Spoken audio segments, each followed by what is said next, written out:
Nous allons écouter Nicolas Dumont, dont on vous a parlé tout à l'heure parce qu'il est vice-président du CERO France. Nicolas donc, est psychologue clinicien et psychothérapeute transpersonnel depuis une quinzaine d'années. Il est spécialisé dans les états modifiés de conscience. Alors, par-delà la multiplicité des expériences extraordinaires, donc expérience de mort imminente, expérience hors du corps, hantise et possession, régression des vies antérieures, phénomène psy, médiumnité, abduction, éveil de Kundalini, expérience chamanique, etc. Il y a tout un inventaire. Un paysage d'une grande cohérence se dégage. Il rompt avec le matérialisme et dessine une nouvelle vision du monde. Celle-ci devient alors un paradigme qui non seulement réenchante le monde, mais offre de nouvelles pistes de compréhension de la crise actuelle et dégage des voies pour l'évolution de notre espèce humaine. Que nous apprennent les expérienceurs sur le monde dans lequel nous vivons? Quel monde pour demain? La thématique du réenchantement du monde, moi je la trouve un peu piégée parce que est-ce que le monde était vraiment enchanté avant, quand on était dans une forme de pensée magique? C'est une question que je te soumets au passage. Pour commencer, peut-être après. On verra ce soir pour les pièges. Je veux bien ton micro. Bien sûr. Merci. Avant de commencer, ou pour commencer plutôt, je vais simplement vous proposer une petite expérience. Voilà, donc je vous invite simplement à poser les pieds sur le sol, les deux. Voilà, les mains sur les jambes.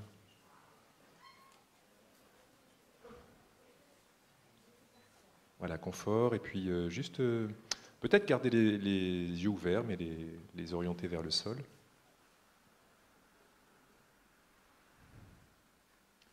Laissez votre corps respirer, laissez votre respiration respirer.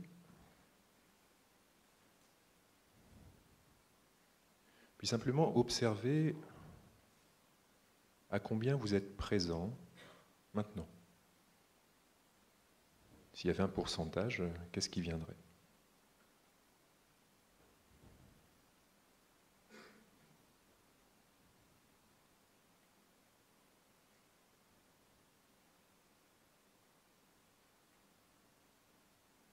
Observez juste ça. Puis, portez votre attention sur vos pieds, sur le sol. Et peut-être vous pouvez poser une main ou les deux sous votre nombril.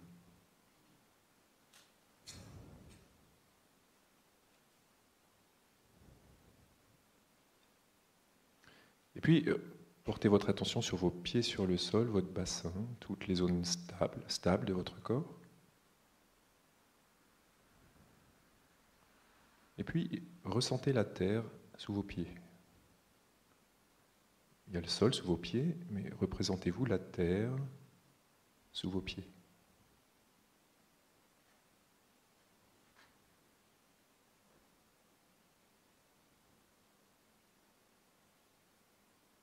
Comme essayez de la sentir. C'est pas forcément facile, vous ne vous concentrez pas pour le faire. Simplement représentez-vous qu'elle est là, sous vos pieds.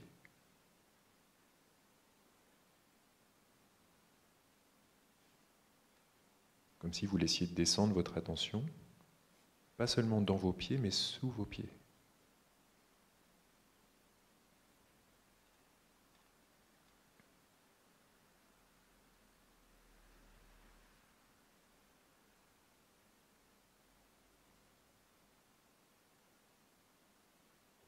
Continuez simplement à laisser votre respiration respirer.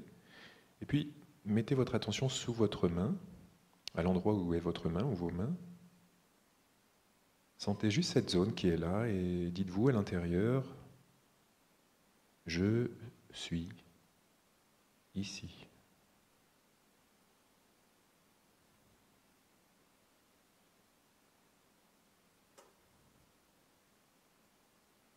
Je suis ici.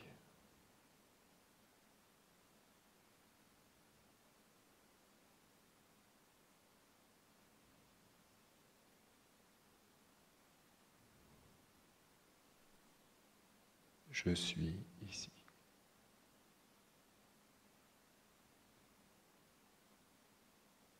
Puis laissez tout descendre dans votre corps, comme si vous étiez ces petites boules de Noël qu'on a secouées. Puis on laisse la petite neige là descendre.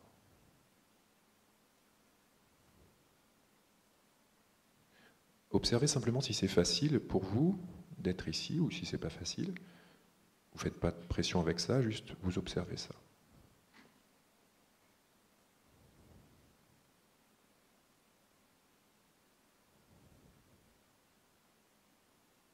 Observez aussi si c'est facile de rester là, à l'endroit où est posée votre main, et vous sentir là comme si vous pouviez voir, entendre, sentir à partir de là.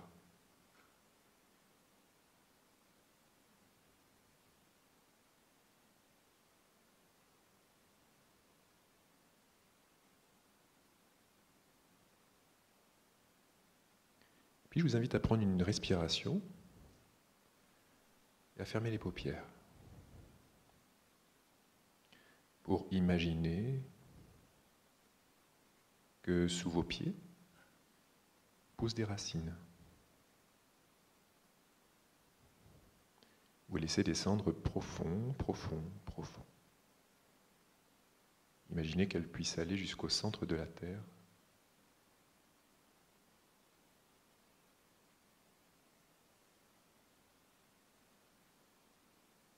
Imaginez là que elles vont se brancher, se planter, se connecter au centre de la Terre. Et qu'une belle énergie remonte. Laissez-vous simplement découvrir sa couleur. Peut-être il n'y a rien et ça n'a pas d'importance. Et faites comme si sur chacune de vos inspirations, cette énergie pouvait remonter de plus en plus facilement. Remontez jusque vos pieds, remontez dans vos jambes, et allez jusque dans cette zone sous votre nombril.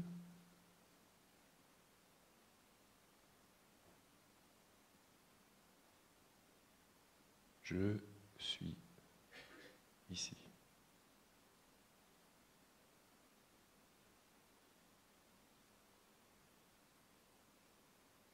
Puis cette énergie continue simplement à venir se mélanger avec votre lumière personnelle.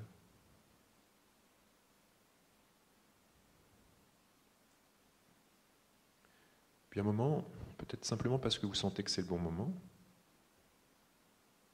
laissez-vous prendre une grande respiration. Puis ouvrir les yeux.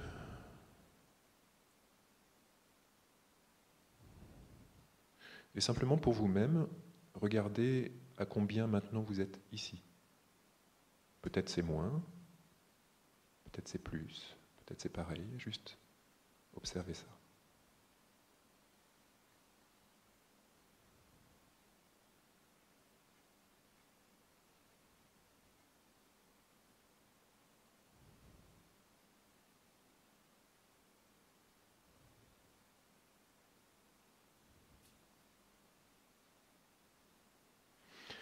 Voilà, puis on peut s'étirer. Et puis on va rentrer dans le thème.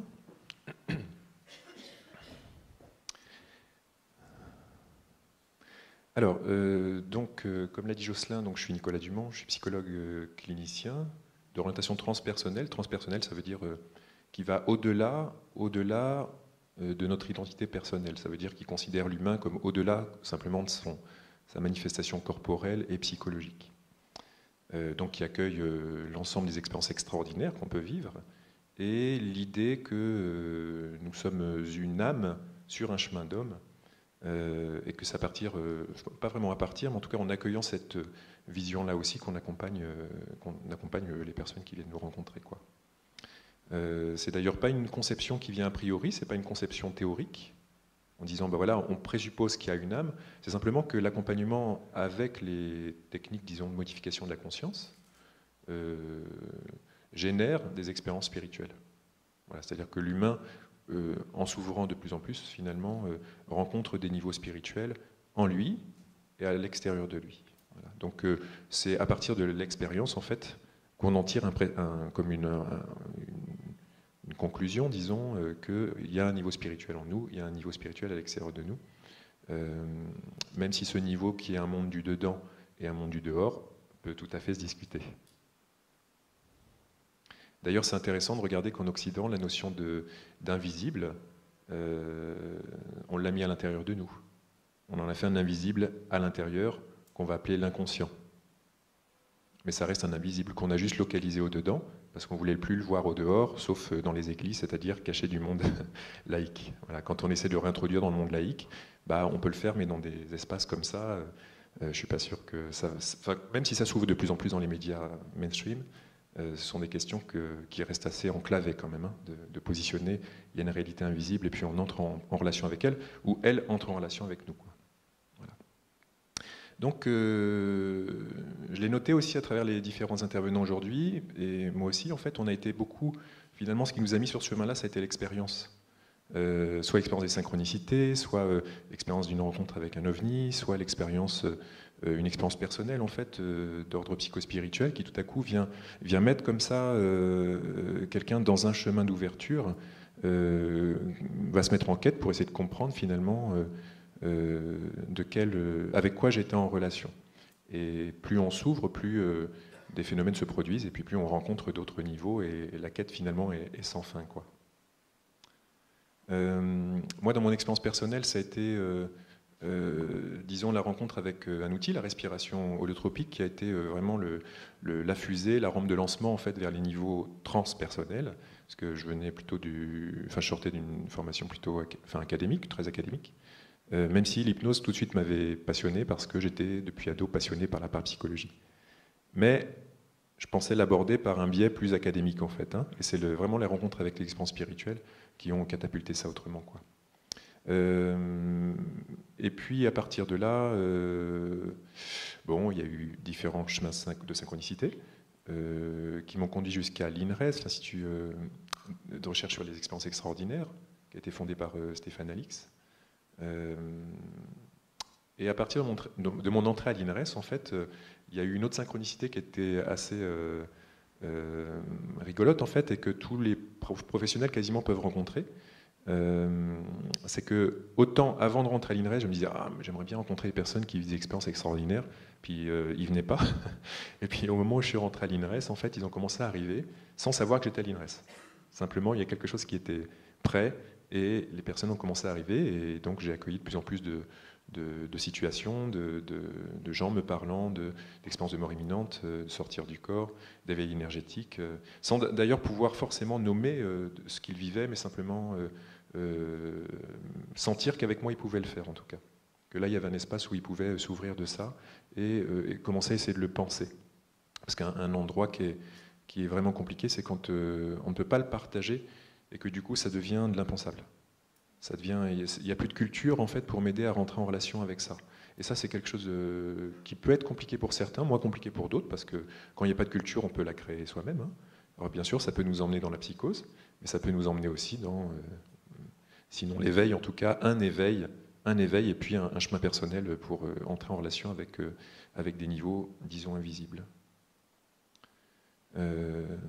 Voilà. Dans mon chemin à l'INRES, en fait, donc moi j'étais plutôt orienté vers toutes les expériences extraordinaires, en fait, hein, sans forcément me centrer sur aucune, intéressé simplement pour accueillir ce que doit faire un psychologue normalement, c'est-à-dire toute expérience humaine, pour aider à la penser, la guider, puis accompagner la personne dans son autonomie personnelle, et plus loin, ça veut dire dans son chemin d'initiation, si j'accueille la dimension spirituelle, donc dans un chemin d'initiation psycho-spirituelle. Et cette dimension initiatique, j'en parlerai tout à l'heure, elle est présente pour toute, je pense, vie humaine. Elle peut être ritualisée ou non ritualisée, mais cette dimension initiatique est là. Et pour ce qui est des abductions, c'est une dimension qui peut être forte. Voilà. Donc voilà, moi j'ai continué mon chemin jusqu'à ce que Stéphane X me branche sur la question des abductions. Et puis, dans le même temps, Myriam Bellimire m'a contacté pour créer, elle avait un projet de créer une association pour les abductés. Donc moi, j'ai dit oui, ça m'intéresse, ok, on y va. Et puis, voilà. Donc depuis, finalement, ça fait 4-5 ans, peut-être 3 ans. Ah oui, 3 ans qu'on a l'association, mais 4-5 ans que moi j'ai commencé à rentrer un peu plus dans le vif du sujet des abductions. Et puis bien sûr, là ce soir, j'aurai pas de grandes révélations ni de conclusions sur le phénomène, pas plus que les autres, mais des réflexions à partager avec vous, quoi.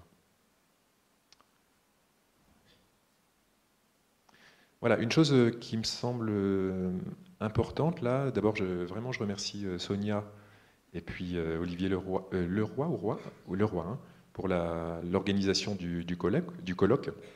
Alors c'est Sonia qui est à l'initiative de la création du colloque, et moi je trouvais vraiment intéressant que ce soit l'initiative d'une expérienceuse, on va dire expérienceuse, de quelqu'un qui, à partir de l'expérience, nous ouvre une porte en fait pour pouvoir échanger sur la question de l'invisible en Occident, dans un espace laïque,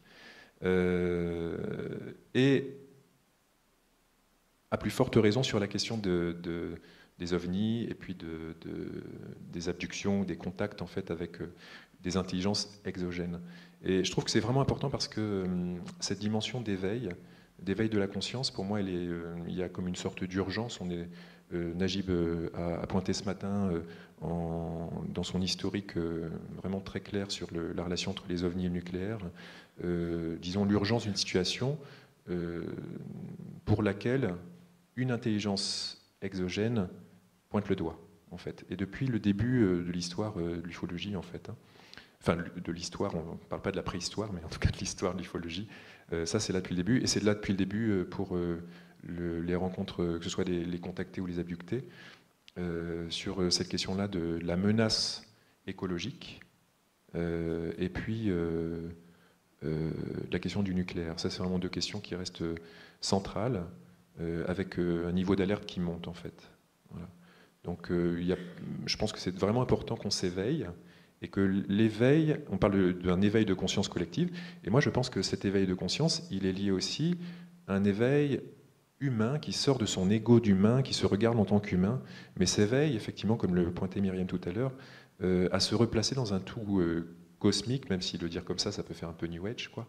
Mais en tout cas, bah oui, on est dans un cosmos qui est sans doute peuplé de vie, d'intelligence, de présence, avec des couches de réalité aussi, des niveaux de réalité. Il ne s'agit pas seulement de penser sur un niveau qui est celui de la matière, mais d'ouvrir complètement le champ à d'autres plans de réalité dans lesquels, qui sont toutes peuplées de conscience.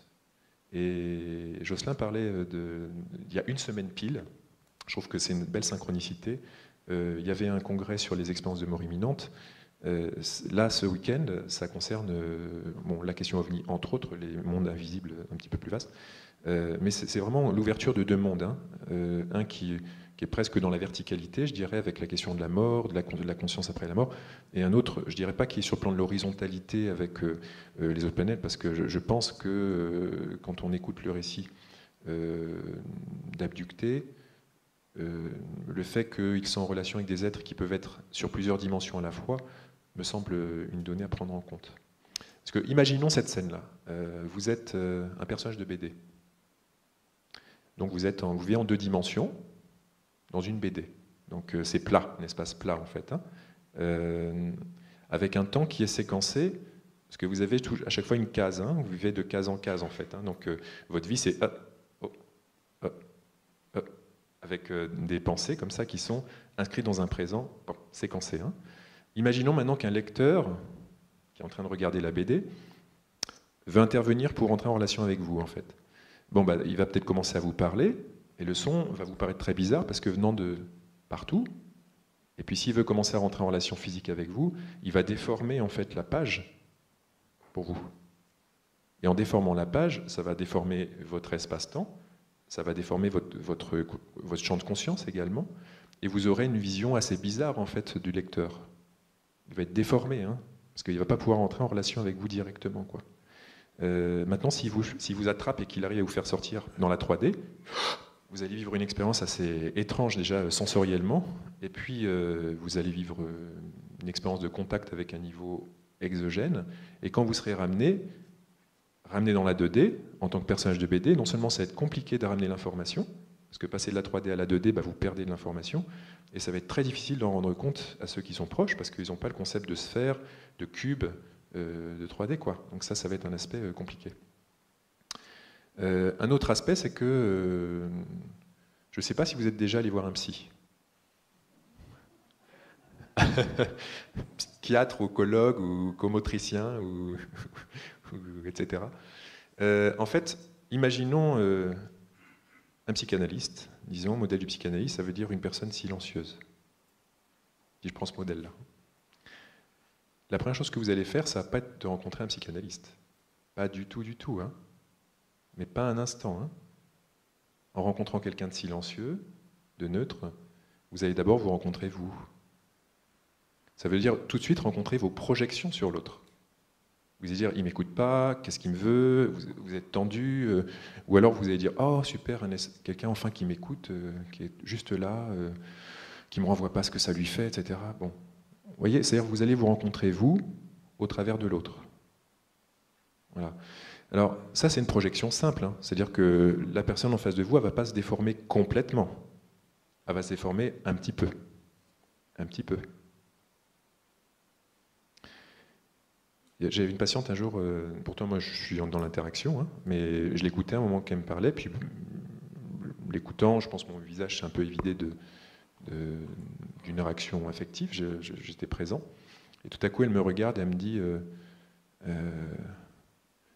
vous êtes en train de juger ce que je vous dis, hein. En fait ce que vous pensez c'est que je suis sale et pourri, hein. Moi non, mais peut-être vous oui. Alors, évidemment, là, en psychologie, on appelle ça une projection, mais elle a déformé un petit peu mon regard, en projetant dans mon regard ce qu'elle pensait, elle, d'elle-même. Maintenant, imaginons des contacts avec des niveaux de réalité qui se déforment complètement en fonction de qui vous êtes, vous. Parce que moi, je suis une réalité à peu près stable. Disons que je ne vais pas modifier ma forme en fonction de la personne qui projette son univers sur moi, mais il y a des niveaux de réalité qui se déforment complètement. Par exemple, un des modèles qui rend bien compte de ça, c'est les expériences de mort imminente, ce qu'on appelle les NDE négatives. Les NDE négatives, c'est un parfait exemple parce que je me souviens d'une dame qui était venue me voir et qui, pour la première fois, parlait de sa NDE négative. Elle l'avait eu 30 ans auparavant et depuis, c'était l'effroi pour elle. C'est-à-dire que donc NDE négatif, je ne sais pas si tout le monde sait ce que c'est. Donc c'est expérience de mort imminente, d'accord, le Near Death Experiences. Négatif, ça veut dire que la personne vit l'horreur, en fait, hein, plutôt que quelque chose une expérience positive, d'amour, etc., va vivre une expérience qui peut être terrifiante, qui peut être bon. Et là, cette personne en particulier, ce qu'elle vivait, c'était donc elle avait eu un accident, et dans cet accident, elle s'est retrouvée dans un univers, un néant absolu pour l'éternité. Vous imaginez l'espace sans étoiles, un néant absolu pour l'éternité. Donc évidemment, quand elle est revenue de ça, sa première question, d'abord ça a été terrifiant pour elle, l'impression d'une punition, ça veut dire une punition divine pour toujours, à l'infini, et dans une solitude terrifiante pour toujours. Et pourquoi les autres vivent pas ça ? Je suis damné, je ne sais pas ce qui se passe, etc., etc. Et moi, je lui ai renvoyé que c'était simplement la projection cosmique, en fait, de la partie d'elle qui est complètement coupée du lien avec les autres et avec elle-même. Et oui, c'était bien ça, on a travaillé là-dessus, quoi. Mais voilà, les NDE négatifs sont bien, en fait, un modèle de ça. Alors, peut-être un exemple qui parle bien, c'est une dame, je crois que c'est pas un cas que j'ai eu, je crois que c'est Sylvie Détiolas qui doit raconter ça, mais je suis pas certain. D'une femme qui décède, elle se retrouve, au fait, au paradis. Alors, un paradis magnifique, hein, vraiment comme dans les livres, ou comme dans, comment ça s'appelle, la famille Ingalls, la petite maison après. Voilà, la petite maison après. Elle se trouve vraiment dans le paradis, hein, c'était magnifique, avec des pommiers, avec des petits papillons, des fleurs, tout ce qu'il faut, magnifique, un endroit magnifique. Elle était contente, elle dit, ça y est, je suis au paradis. Et tout à coup, ça commence à sonner faux, cette histoire. Elle se dit, mince, c'est bizarre, ça sonne faux. Et puis ce sonne faux, ça commence à sonner de plus en plus faux. Ça commence même à avoir un son un peu qui déraille. Et puis tout à coup, le paysage se transforme et elle se retrouve... ça se transforme complètement, elle se retrouve en enfer. Elle se retrouve en enfer, mais vraiment l'enfer terrifiant, avec les damnés partout, avec le diable qui est là. Elle est dans l'horreur, elle hurle. Et puis tout à coup, elle commence à se rendre compte, elle aussi, que ça sonne faux. Ça sonne faux, ce truc-là. Et au moins, elle se rend compte que ça sonne faux. Elle a une compréhension qui vient immédiatement, qui est « Ah, mais mon Dieu, Mais j'ai toujours été une petite fille. J'ai toujours été une petite fille, une gentille petite fille, puis une gentille élève, puis une gentille fille de ses parents, puis une gentille professionnelle, une gentille catholique qui va à la messe et qui pense qu'il faut faire des choses gentilles pour aller au paradis et pas faire des choses méchantes pour pas aller en enfer.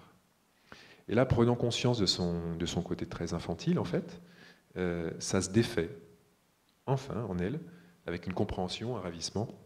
Et là, en fait, l'expérience se déplie et elle se retrouve dans l'espace plus classique de la NDE. Voilà. Ce que je veux dire par là, c'est qu'on peut être, avec cette question de l'invisible, en relation, en fait, avec des niveaux qui sont, moi je dirais, par nature, psychédéliques. Psychédéliques, ça veut dire psychédélique, révélateur, qui dévoile la psyché. Et comme nous sommes des êtres spirituels, sur des chemins d'hommes, mais des êtres spirituels, j'aime bien cette phrase de dire qu'on est des anges incarnés dans des corps de singes.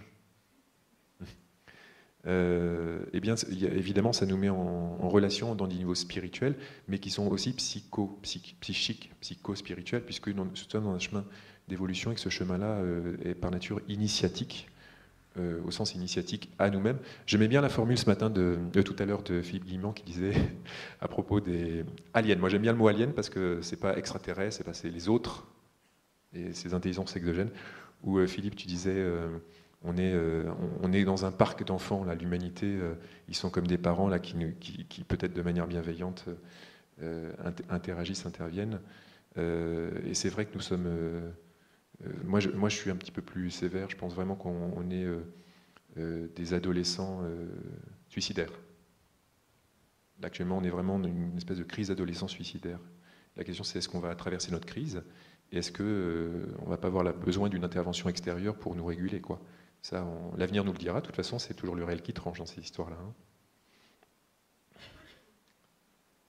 Donc voilà, je crois que... Et dans cette notion de parc d'enfants, c'est pour ça que je pointais ce parc d'enfants, en fait, les enfants, ils ont des jeux d'éveil tout le temps, quoi. Puis nous-mêmes, on a des jeux d'éveil tout le temps. On s'éveille à... et depuis peu, on s'éveille à l'écologie, on s'éveille à la sensibilité animale aussi, qui a d'autres formes d'intelligence animale. On s'éveille nous-mêmes à une dimension spirituelle, on est en train de redécouvrir tout un tas de choses. Voilà, maintenant, ça s'ouvre autant que ça se ferme, et ça s'éveille autant que ça se crispe, en fait. Hein. Donc, bon, on est dans une période qui est assez particulière, et je pense justement que les abductions peuvent être aussi lisibles à l'intérieur de ce contexte-là, en fait. Dans un moment où l'humanité peut-être, je mets des peut-être évidemment, c'est que des hypothèses, et peut-être sur un endroit où le pas suivant, c'est de sortir de cette fascination pour nous-mêmes et commencer à nous replacer dans un tout cosmique, quoi. On est un petit peu comme si on était des habitants d'une petite île qui croiraient qu'il n'y a pas de continent, qu'il n'y a pas d'avion, qu'il n'y a rien du tout, qu'on est seul, il y a la mer et c'est tout, quoi. Voilà.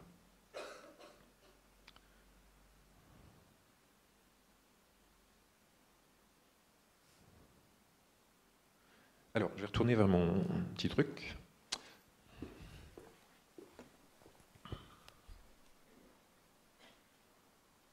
Parce que j'ai quand même pris des notes pour vous parler. Ah oui, j'ai oublié de dire quelque chose aussi, c'est que je ne parle pas au nom de l'INRES ni au nom du lycée France. Hein. Là, je parle de manière indépendante, c'est-à-dire que mes paroles n'engagent que moi. Hein. Okay. Dire aussi que ma méthode de chercheur, en tant que chercheur, parce que je suis avant tout clinicien, thérapeute, j'accompagne tout un tas de personnes avec différents outils et différents moyens. Mais le premier moyen que j'utilise, c'est vraiment une confiance totale dans le fait qu'à l'intérieur de l'autre, il y a quelque chose ou quelqu'un qui sait où il veut aller. C'est-à-dire qu'il y a le soi qui connaît, en fait, j'aimais bien ton schéma de tout à l'heure, le soi connaît, c'est quoi la direction? Comment tu as dit la destination, voilà. Le soi connaît la destination et aspirer vers cette destination. Et je disais, moi, dans ton schéma comme ça du chemin, les frictions, en fait, ce que nous on appelle en psychothérapie les résistances, hein, c'est-à-dire les résistances de l'ego à lâcher et pas à se laisser emmener par ce chemin-là qui ne fait que m'ouvrir. C'est pas seulement j'avance, hein. Si j'avance, on dira c'est super, j'avance. Non, il me demande toujours de m'ouvrir davantage, de lâcher davantage et de rencontrer toujours davantage l'altérité.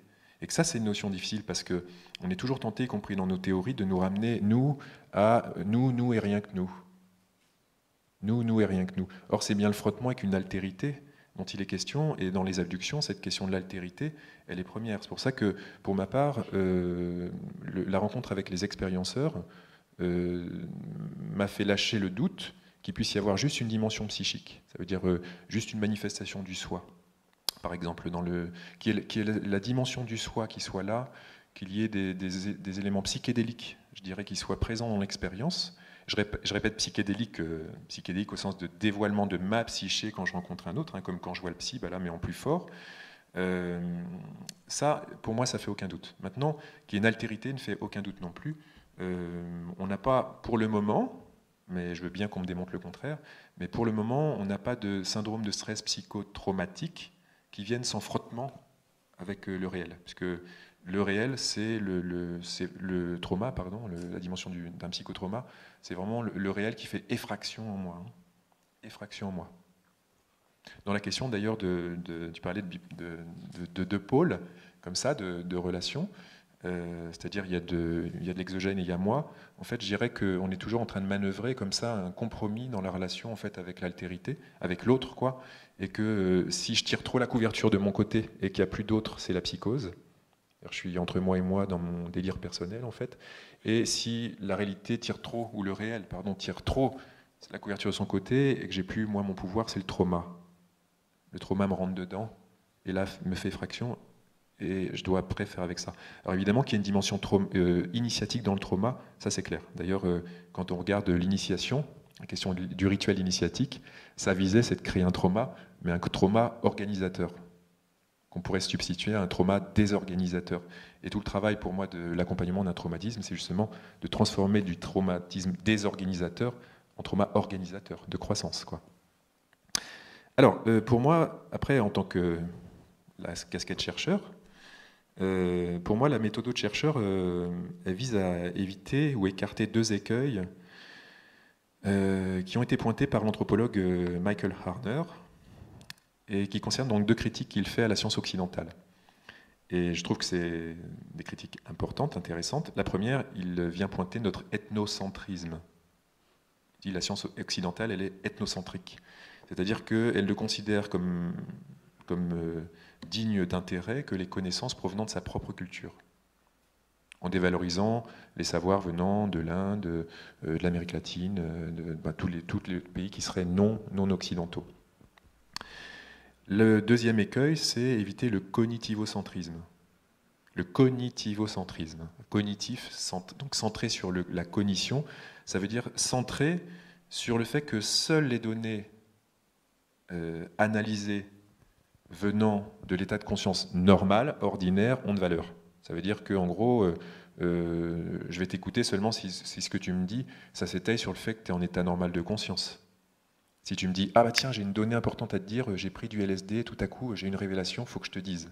Bah, on va pas trop t'écouter, quoi. Dire, ouais. Pourtant, l'histoire des sciences, c'est ça. Crick, le découvreur de l'ADN, dit lui-même qu'il a découvert l'ADN en prenant du LSD. Einstein, lui, ça a été dans une bouffée délirante aiguë. Descartes, il s'est intoxiqué avec son poêle à bois quand même. Et Pascal, c'était une fièvre. Et puis on pourrait comme ça vraiment continuer. Newton, avec la pomme qui tombe sur la tête, c'est un satori. Dans le zen, on appelle le satori. C'est le coup de bâton du maître sur la tête, quoi. Alors on ne sait pas si la pomme est vraiment tombée, mais ça met en scène ça. Tout à coup, le eureka vient d'un moment où la pensée lâche, la pensée rationnelle lâche. Et pourtant, notre mythe occidental, c'est la déification de la raison. Et ce que viennent nous montrer les expérienceurs, c'est justement qu'il y a un savoir qui procède d'un autre espace. Et cet espace, on pourrait dire, c'est l'invisible. Qu'il soit dedans, dehors, on va dire, c'est l'invisible. Où qu'on le mette, ou qu'on veuille le localiser, en fait. Donc l'idée, c'est justement de sortir un peu de ces deux écueils, de l'ethnocentrisme et du cognitivo-centrisme, et de nous mettre à l'école des cultures du monde, puisque l'humanité, depuis toujours, est sur tous nos chemins. Hein. Quand nous-mêmes, on se pose des questions sur qu'est-ce qu'est le réel, bah, il y a plein de cultures qui font ça depuis très longtemps, et mettons-nous à l'école les uns des autres, en fait. Hein. Voilà, c'est un premier aspect. Et puis sur ce cognitivo-centrisme, bah, toutes les écoles de la spiritualité, enfin, toutes les spiritualités ont des choses à nous apprendre sur les mondes invisibles.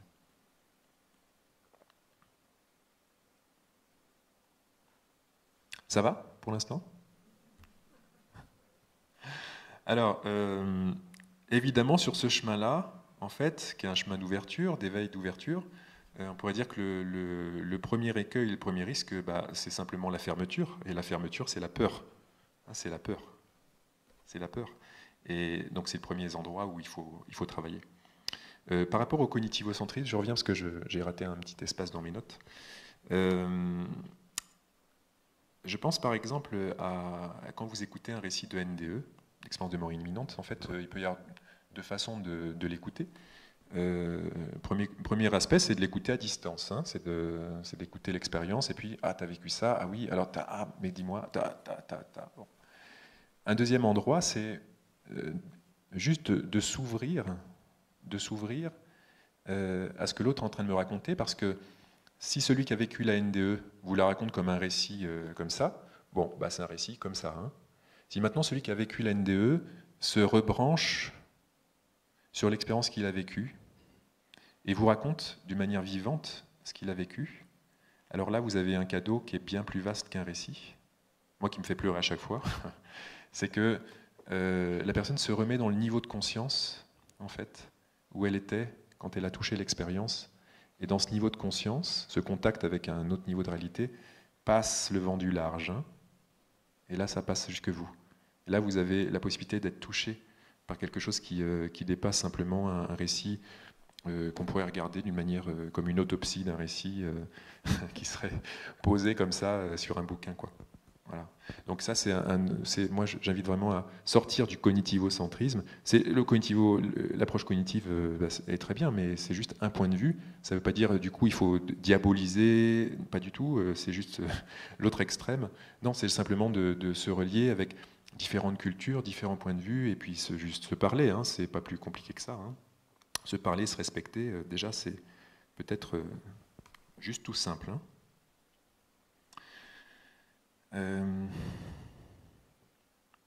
Concernant les abductions en particulier, moi quand je suis rentré dans la question des récits d'abduction et contact, parce que finalement bon, l'abduction est une forme de contact, mais il y en a tout un tas d'autres.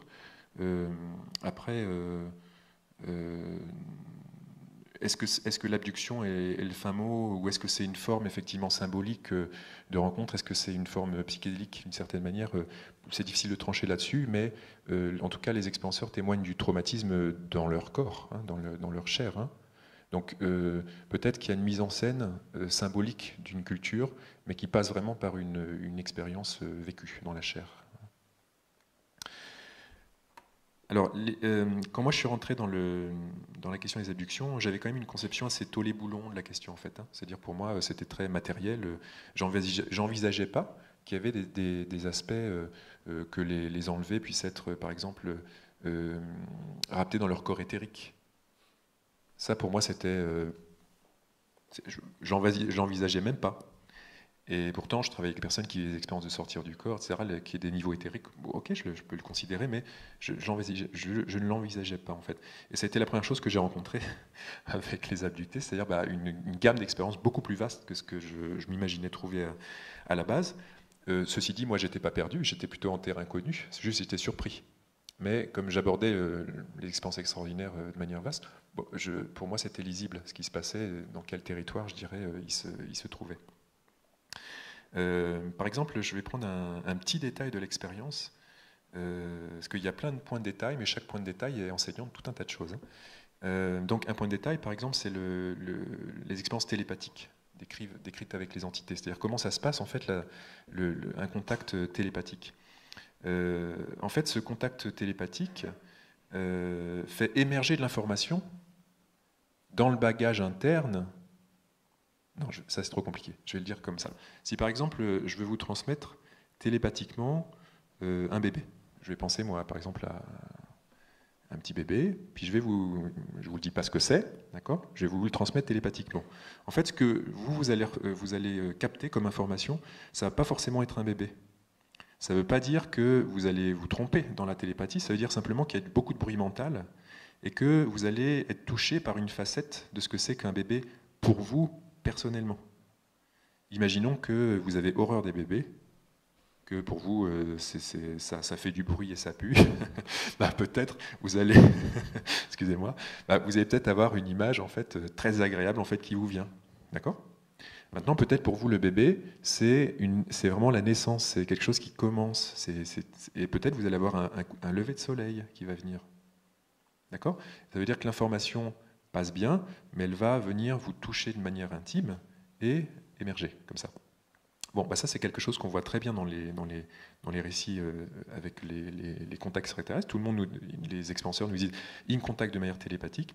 Et quand on regarde ce que c'est, en fait, cette forme de contact, elle est tout à fait cohérente avec ce qu'on sait, nous, de la forme de contact télépathique, ou de la forme de contact avec d'autres formes d'entités, en fait, en voyage astral, ou dans la forme de communication avec, dans le chamanisme, avec les animaux, les végétaux, enfin avec toute forme de conscience qui se manifeste à nous, avec laquelle on peut entrer en relation et en communication, en fait.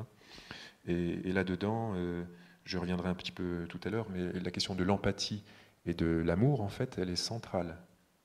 Alors évidemment, parler d'amour, peut-être en 2017, dans le pays de Descartes, c'est presque quoi, je sais pas quoi, mais en tout cas, ça se fait pas trop. Alors, par rapport aux abductions, en fait, des aspects qui viennent quand même la différencier des autres expériences, c'est vraiment un frottement quand même avec un réel qui est là présent dans ce niveau-là de réalité. Voilà. Qui est présent aussi dans d'autres niveaux, mais qui est aussi présent dans ce niveau-là. Tout à l'heure, tu parlais des déformations des lignes de train, par exemple, ou des marques, des tracés radars, etc. Il y a d'autres plans, et pour les abductés, bon, j'évoquais tout à l'heure le syndrome de stress post-traumatique. Bon, là, on a quelque chose qui nous parle de l'effraction du réel, d'un réel.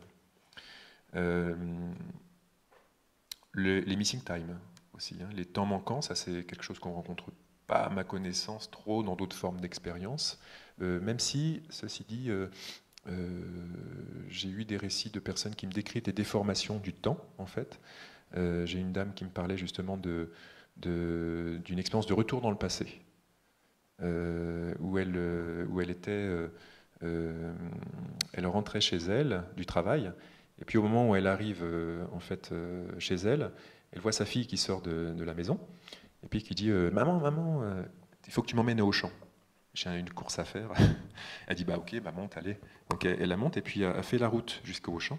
Et au moment où elle arrive au champ, il y a une rupture et elle se retrouve en fait arrivée chez elle et complètement déconcertée, elle voit sa fille qui descend et elle lui ouvre la fenêtre, évidemment en sachant tout ce qui va se passer, mais dans un état complètement de sidération en fait. Et sa fille lui dit maman, j'ai besoin d'aller au champ. Et donc moi, la première chose que je lui demande, c'est ok, mais est-ce que tu as eu un flash avant? Est-ce que tu as eu un flash avant? Est-ce que tu as la sensation de peut-être d'être parti? Enfin, j'explore ça avec elle. Elle me dit non, parce que le sentiment de la discontinuité, la rupture, vient quand j'arrive à Auchan. C'est là où ça rompt dans le fil de mon expérience, en fait. Et il y a une redite après. Donc, les temps manquants, je reviens sur les temps manquants. Un autre aspect aussi, par exemple, avec les abductés qu'on trouve, à ma connaissance, peut-être certains me diront, mais à ma connaissance, moins dans d'autres formes d'expérience, c'est par quel monde, je vais le dire de cette manière-là, par quel monde les abductés peuvent être attrapés aussi. C'est-à-dire qu'il y a beaucoup de monde dans l'ufologie, il y a le conspirationnisme, il y a tout un tas d'espaces, en fait, dans lesquels une personne qui vit une expérience d'abduction va chercher par elle-même, puisqu'il n'y a pas d'espace laïque où en parler. Myriam, tu en disais un mot tout à l'heure, c'est difficile quand on vit ces formes d'expérience d'en parler. C'était difficile il y a 30 ans quand vous viviez une N2 d'en parler. Mais alors là, en plus avec les ovnis et les extraterrestres, là vous n'avez plus d'écoute du tout, quoi. On a eu une personne qui est venue à l'association il y a quelque chose comme 2 ans, je pense, qui avait un diagnostic de schizophrénie depuis l'âge de 16 ans. avec médication, neuroleptique, psychiatre, psychologue et tout le tout team en fait. Quand elle a contacté le séro, moi la première chose c'est que, bon, j'ai entendu le diagnostic qu'elle m'a donné. Elle était très réticente parce qu'elle avait rencontré des ufologues mais qui avaient tout de suite voulu l'attraper en disant ton expérience c'est les extraterrestres, etc. Sans respect du tout de là où elle était. Et donc ça c'est aussi un autre aspect, c'est vous avez toujours des gens pour attraper votre expérience et en faire quelque chose, vous déposséder en fait de votre vécu et en faire quelque chose qui les concerne eux. Et cette jeune fille, donc je l'écoute, et puis moi je suis assez surpris par le diagnostic parce que je n'entends pas d'éléments pathologiques chez elle, dans sa façon d'être en relation avec moi, enfin dans ce que j'observe de la distance relationnelle, de comment elle pense ses expériences. Par contre, j'entends qu'elle a un diagnostic de ça, alors je l'invite à aller questionner son psychiatre, questionner son psychologue sur mais c'est quoi en fait, pourquoi tu as ce diagnostic-là? Et sa réponse, ça a été parce que je leur parle d'extraterrestres. C'est simple, la nuit, il y a des extraterrestres qui viennent, qui viennent dans ma chambre et c'est effroyable, et ça m'angoisse, ça me terrifie. Ça me terrifie. Donc, eux, ils observent quoi du côté des psychiatres? Ils observent un certain nombre de stress post-traumatique, avec une femme angoissée d'aller se coucher depuis qu'elle a 16 ans, donc une adolescente. Et c'est quoi qui t'angoisse? Des extraterrestres qui viennent dans ma chambre. Donc, du point de vue du psychiatre, qui veut faire son travail au mieux, c'est soulager cette femme, sauf que comme les extraterrestres ne peuvent pas exister, et que ce qu'elle me raconte, ça ne peut pas exister, donc c'est un délire. Et donc on médique, parce que c'est médicalement ce qu'on fait pour calmer un délire, ce qui ne l'a pas calmé. Par contre, notre victoire, et ça c'est quelque chose qui fait du bien dans l'association, c'est d'avoir pu en fait l'aider à reconvoquer un diagnostic en fait pour elle médicalement, et finalement ça a été réévalué autrement, bon toujours dans un paradigme de toute façon matérialiste en fait. Je dis pourquoi convoquer un diagnostic, parce que pour moi elle n'avait pas forcément besoin de convoquer un diagnostic, mais pour elle c'est important parce que ça faisait partie de son histoire. Elle avait quelque chose comme 24 ans, 25 ans, donc ça fait 10 ans de psychiatrie avec sa famille, les médecins, tout le monde lui disait que c'était ça. Donc quitter ça pour des hurluberlus hein, qui disent tu as raison, moi je pense que tu vis effectivement un contact avec ces mondes-là, et donc bon, elle ne le quitte pas comme ça.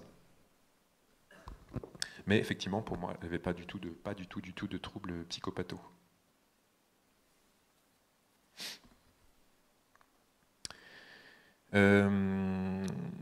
Voilà, que dire de plus? Ah oui, un autre aspect, c'est que je reviens toujours, je reste sur les abductés. Un aspect, c'est que évidemment, il y a les rencontres rapprochées. Myriam a posé ça tout à l'heure, premier type, deuxième type, etc. Moi, je pense qu'il y a une autre variable à ajouter. Hein. Il y a la rencontre de premier, bon, c'est une classification, mais il y a une autre variable à ajouter qui est plus verticale, qui est le niveau d'intrication psychique en fait, de l'expérience. Fort ou pas fort. On peut mettre un curseur du fort ou pas fort. Ça veut dire qu'une personne peut voir un point lumineux dans le ciel en très haute altitude, mais se sentir tout de suite connecté avec ce point lumineux et impacté par ce point lumineux, même dans une interaction tellement proche qu'on est comme dans une relation symbiotique, en fait. Hein.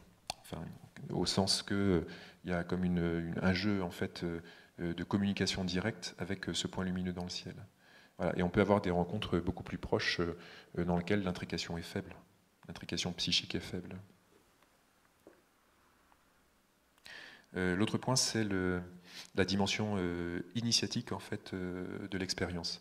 Alors il est possible que ce soit l'humain en fait, qui en fait l'opportunité en fait, hein, d'en faire une initiation, plus qu'une intentionnalité d'initiation. Ça, c'est difficile à dire. Moi, j'ai plutôt tendance à être séduit par l'idée qu'il y a une intentionnalité derrière qui soit d'ordre initiatique. Mais c'est vraiment parce que je suis plus séduit par cette idée-là et qu'elle me semble plus conforme aussi à ce que nous enseigne l'ensemble des expériences extraordinaires. Si je reste sur les abductions et les extraterrestres, ou ces êtres qui sont là, ces aliens qui sont là, je ne peux pas vraiment dire, sauf projeter moi en tant qu'humain, mon propre univers culturel, sur quelque chose qui est complètement alien, étranger de moi. Hein. J'aime dire que ma chienne, quand elle me voit retirer de l'argent à mon distributeur, ne peut pas s'imaginer ce que je suis en train de faire. parce que ça sent rien, c'est bizarre, il gratte contre le mur, et puis il attrape un truc qu'il ne mange même pas. Vous voyez, elle ne peut pas s'imaginer l'univers qu'il y a derrière, en fait. Voilà. Et je pense que nous avons affaire à un niveau d'altérité tel que nous ne pouvons que nous grandir avec ça, jusqu'à peu à peu arriver à un espace où peut-être on va pouvoir se rencontrer enfin. Mais que cette question-là, pour moi, elle nous appartient. Elle n'appartient pas à des êtres qui seraient là et qui viendraient faire effraction dans notre chemin à nous pour dire éveille-toi, je suis là, quoi. On est là. Hein, mais que ça, c'est notre part du travail.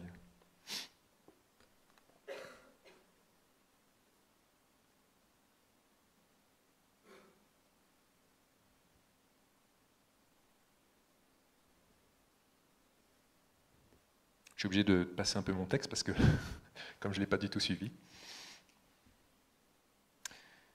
Ça va au niveau du temps? Je ne sais pas si... 10 minutes? Alors peut-être, bon, j'aurais d'autres trucs à dire, mais... J'aurais plein d'autres trucs à dire, mais je ne vais pas faire ça, parce que j'ai envie plutôt d'avoir des temps de questions-réponses. Juste, je vais terminer par une métaphore, puis je vais vous lire ma conclusion, parce que je suis fier de ma conclusion, je l'aime bien. Donc, alors, puis elle est toute courte en plus. Mais juste, je voudrais, en fait, juste vous raconter une métaphore, qui est une petite histoire, toute simple, en fait, qui est le chemin que doit parcourir une chenille pour devenir un papillon. C'est une histoire toute simple, toute quotidienne, parce que ça se passe tous les ans, partout dans le monde, des petites chenilles deviennent des papillons. Et moi, je me suis demandé, en fait, il se passe quoi, en fait, à l'intérieur du cocon? Comment ça se passe? Je ne sais pas si vous avez déjà posé la question, comment ça se passe? Et alors, je suis allé regarder ça. Eh bien, c'est une histoire assez passionnante. Hein. Une fois que la chenille, elle a trouvé le bon endroit, qu'elle s'est goinfrée pendant des semaines, parce qu'elle doit être bien grasse, en fait, être bien bon endroit, en fait, pour pouvoir commencer son processus. Donc, elle construit son cocon à l'extérieur d'elle, et à l'intérieur, il va se passer quelque chose vraiment d'essentiel. Elle va commencer en fait donc à entrer dans un état un peu particulier. Et à l'intérieur de cet état, quelque chose à l'intérieur d'elle s'éveille.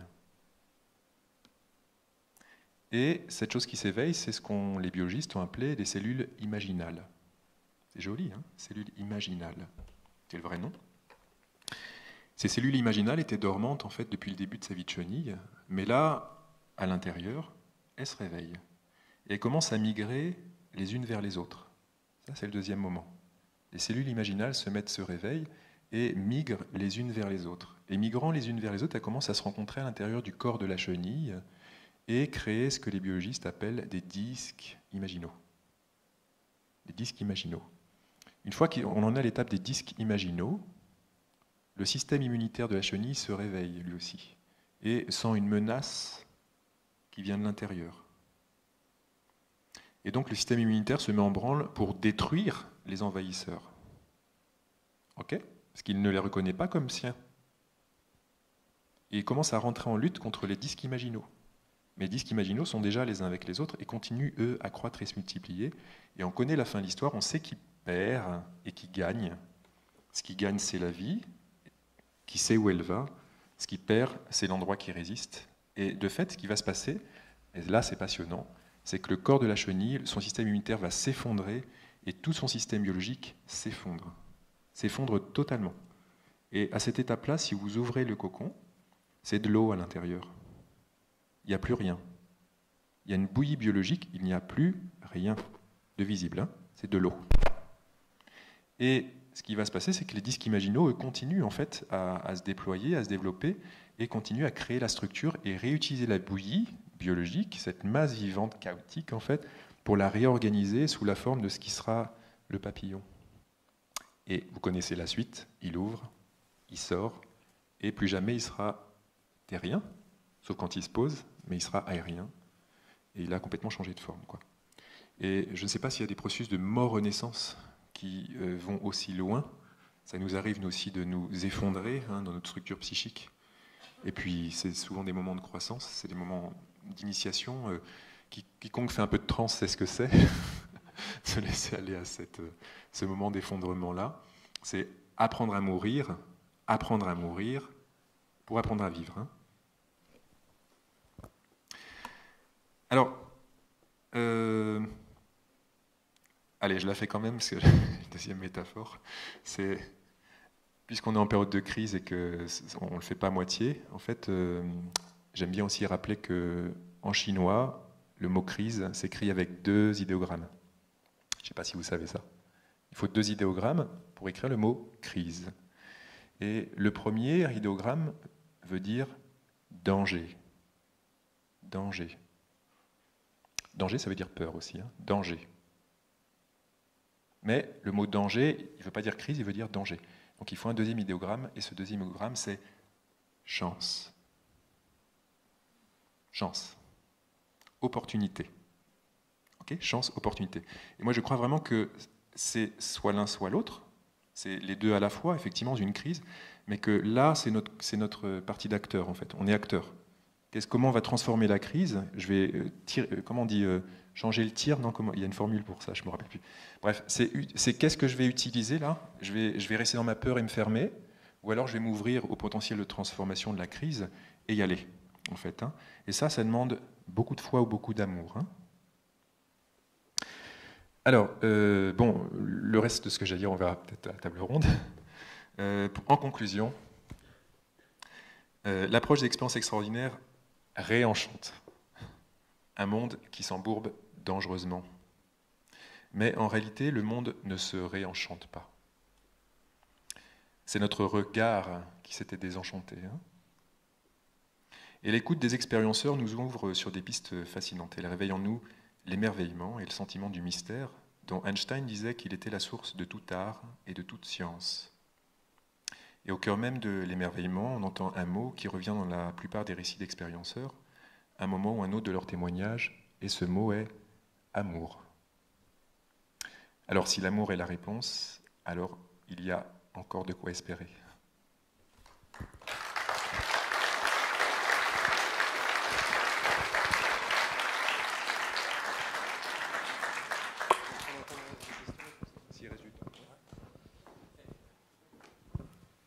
Oui, donc tu as bien corrigé le tir et répondu à ma question de mon lancement. Donc.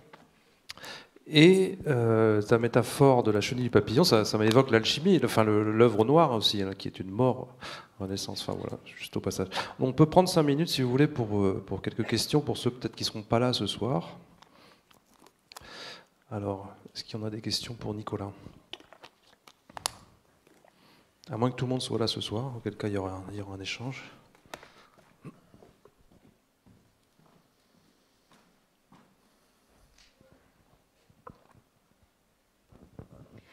Bonjour. Bonjour.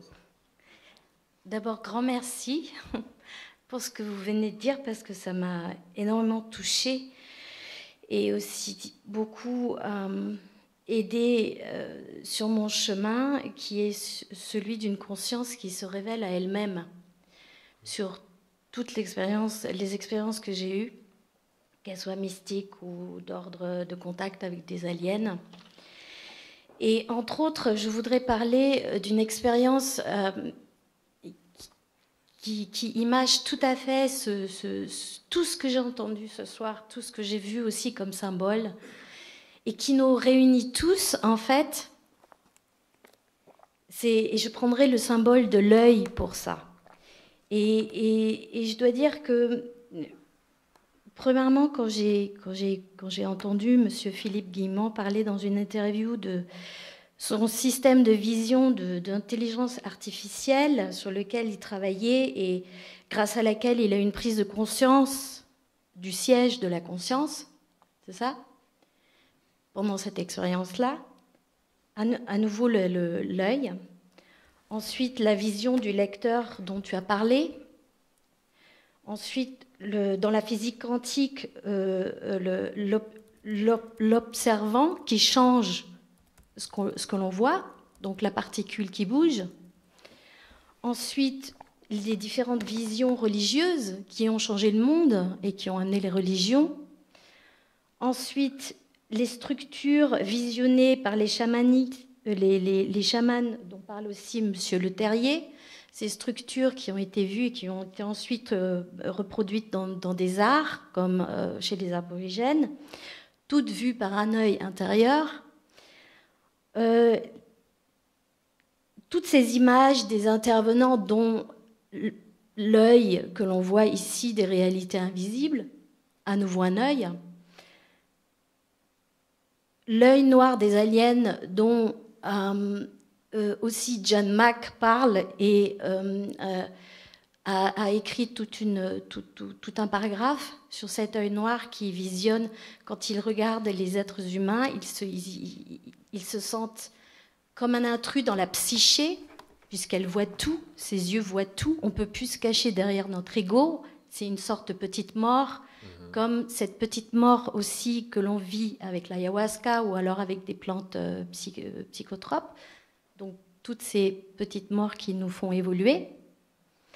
Moi, j'ai eu une expérience aussi où, dans une sortie hors du corps, je voyais une entité qui, quand je lui demandais qui elle était, comment elle s'appelait, les visages ont changé de façon stromboscopique et je me suis sentie attirée par ces visages et il y avait une seule chose qui ne changeait pas, juste une seule chose, c'était les yeux et plus particulièrement ce trou noir, cette pupille qui est en fait un trou noir, où dans cette vision, je suis passée dans ce trou noir pour aller de l'autre côté. Et ce passage s'est fait avec la mort complète de mon corps, de mon identité. De l'autre côté, je me suis retrouvée dans un limbe noir qui fait penser au néant absolu de cette EMI négative, mais il était riche. C'était comme un néant dans le ventre en gestation, une entité en gestation, où tout y est. Donc, et là, j'ai eu un message qui m'a beaucoup touchée. Quand je suis passée de l'autre côté, je n'avais plus de corps, je n'avais plus d'individualité. Ça a été la voix d'un enfant qui était enjouée, comme si elle jouait, et qui m'a dit, parce que je répétais tout le temps, mais qui es-tu, qui es-tu? Et elle a répondu, je suis toi, je suis tous, et toi, tu es moi. Et j'ai eu cette expérience pendant plusieurs semaines de voir dans les gens que je voyais autour de moi, en les regardant dans les yeux, de me voir moi. Et ça a été extraordinaire. Donc voilà, je voudrais dire merci d'abord, parce que j'ai l'impression ici qu'on arrive à un moment charnière d'une prise de conscience, de la conscience en nous. Voilà. Merci.